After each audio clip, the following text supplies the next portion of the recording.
तो आज का हमारा प्रश्न है त्रिकोणमिति के कुछ अनुप्रयोग से। तो प्रश्न आपको ऊपर शो हो रहा होगा। तो जिसमें बताया गया है कि 60 मीटर ऊंचाई पर एक पतंग उड़ रही है। तो हम पहले बना लेते हैं एक पतंग जो कि ये 60 मीटर की ऊंचाई है। ये हमने लाइन एक ड्रॉ कर ली है जो कि 60 मीटर लंबी है। 60 मीटर ऊंचाई पर पतंग उड़ रही है, 60 मीटर ऊंचाई पर हो गया।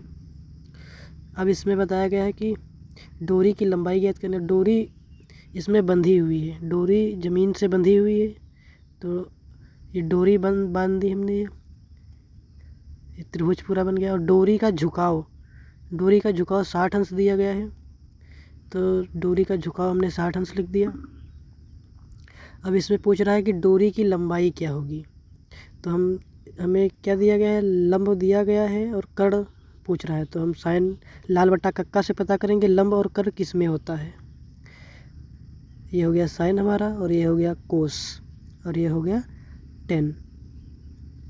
अब इसमें पूछ क्या रहा है, देखो इसमें लंब है ये और ये कर्ण है। ए हो गया, ये बी हो गया और ये सी हो गया। हमने नाम दे दिया अपने त्रिभुज को। अब इसमें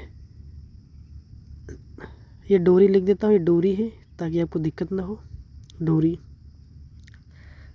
लंब और कर्ण देखेंगे कि इसमें लंब और कर्ण साइन थीटा में मिला, तो हम साइन थीटा को लेंगे। साइन थीटा में लंब और कर्ण मिल गया। अब हम लिखेंगे माना, डोरी की लंबाई पूछ रहा है तो माना डोरी की लंबाई L मीटर है। तो हम पहले मान लेंगे कि डोरी की लंबाई L मीटर है, मान लिया। अब हमें AB बराबर क्या दिया हुआ है, 60 मीटर, यानी कि ऊंचाई पतंग की क्या दी हुई है, 60 metre. AB equal to 60 metre. तो हम लिख लेंगे AB 60 मीटर, AB बराबर 60 मीटर। और AC यानी कि डोरी, AC हमें ज्ञात करना है, डोरी की लंबाई निकालनी है। AC हमें ज्ञात करना है।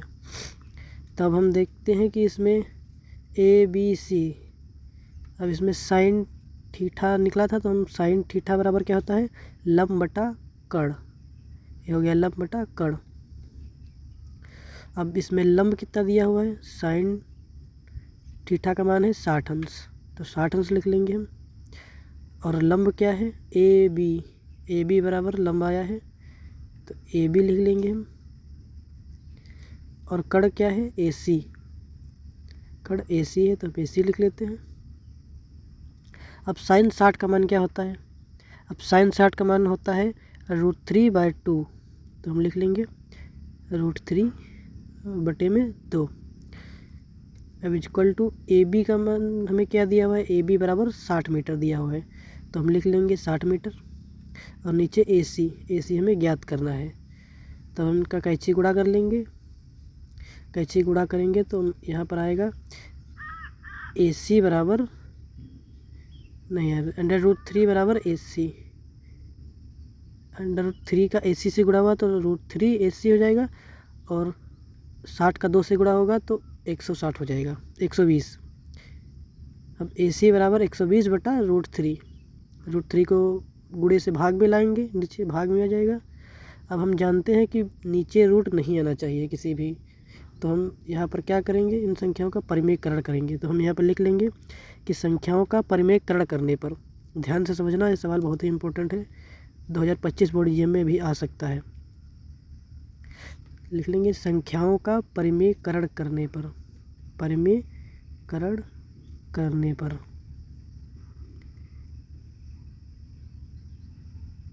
लिख लिया हमने।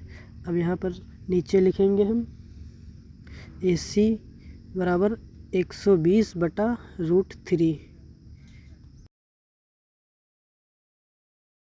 √3 से ऊपर गुणा करेंगे और √3 से नीचे गुणा करेंगे। अब √3 का 120 से करेंगे तो 120 और √3 हो जाएगा। अब नीचे √3 का 3 से गुणा होगा तो रूट से रूट कट जाएगा और 3 ही आएगा। अब 3 को हम काटेंगे, भाग देंगे 120 में, तो 3 एकने 3, 3 चौको 12। अब आ जाएगा 40√3, 0 बच गया ना, 40√3, यही हो जाएगा हमारा आंसर। यही हो जाएगा हमारा आंसर 40√3। अब नीचे लिख देंगे अतः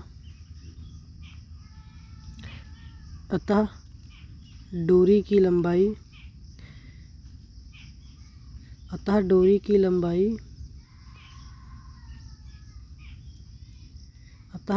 लंबाई L बराबर 40√3 मीटर होगी या फिर है। अगर वीडियो अच्छा लगे तो लाइक करें और चैनल को हमारे सब्सक्राइब करें। ये 40 आ गया डोरी।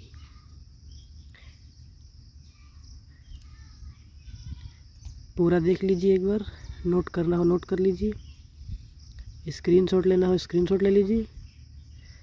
तो जय हिंद, फिर मिलेंगे।